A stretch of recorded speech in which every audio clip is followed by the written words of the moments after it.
Nepotism in the banking market. It's making headlines in the US today. According to reports, the SEC has asked banking giants Morgan Stanley and Citigroup to release information on their hiring practices around the world.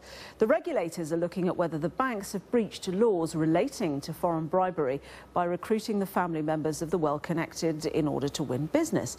JP Morgan is also being scrutinised over the issue. Let's get more on this breaking story. Victoria Fritz is live in New York.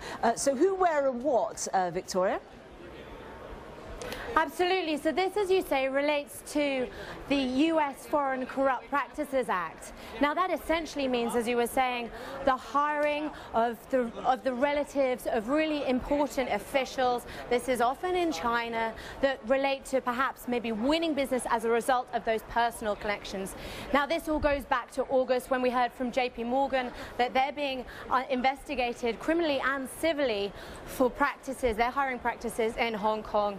Two people there, the daughter of a Chinese railway official, she's under investigation for offering cash for contracts, and also the son of a very important former Chinese banking regulator.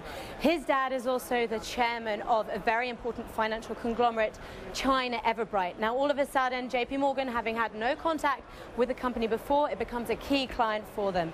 But of course it's incredibly difficult to actually prove, because they've got to prove corrupt intent, and it's doubly important and difficult to prove because there's that cultural significance of personal connections in the workplace when it comes to China, and the integration of the Communist Party with a lot of the business there. But there is a precedent. The SEC has actually taken enforcement action against 7 companies to do with this kind of bribery this year. So all eyes are on the banking stocks today. Yeah, absolutely. Meanwhile, the markets, of course, close this week for Thanksgiving. That'll be on Thursday. Yeah, absolutely. And, you know, the markets are really winding down here. Trade is down 20%, I've heard. And all the guys around me here, they are very much looking forward to their turkey fuel frenzy tomorrow.